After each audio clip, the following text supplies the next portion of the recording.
and I accept the bread. So are we able to sow to ourselves righteousness according to his instruction and not according to our own?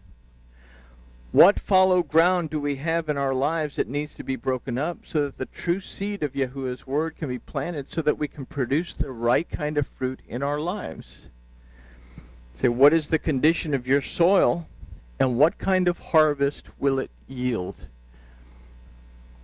And I was going over some notes for I finally got the Plagues of Egypt in Spanish, so I'll be doing that seminar in the 7th of October. But you read it in English a few dozen times, okay? So reading it in Spanish was kind of like reading it for the first time, and I recognized something that was very important. What is our relationship with Yahuwah Elohim? How do we view that relationship? We have our lives, we have work, we have our families, we have bills, we have stuff that we think about.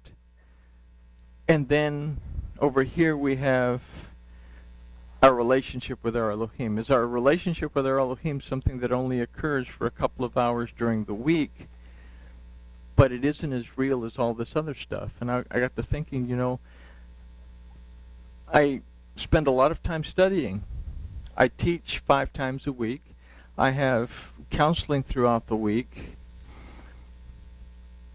And then every now and then I get to go out, and I'll go out to the forge and I'll fire up the furnace and I'll hammer out a knife blade and I'll put it down and put it away, and I'll come back inside and that stays out there.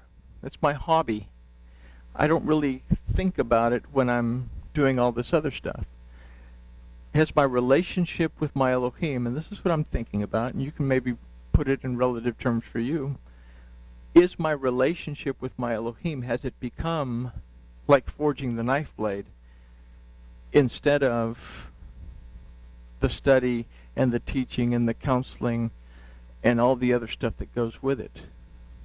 Do I believe that Yahuwah Elohim exists? And do I believe that it is in him that I live and move and have my existence? And these are things that really, really came out to me from this study and then reading that other stuff from the other study. So again, what is the condition of your soil? And what kind of harvest will it bring? And this is really something to think about going into this Day of Atonement. And I guess with that, we can say grooviness has been achieved, kind of, sort of, hopefully.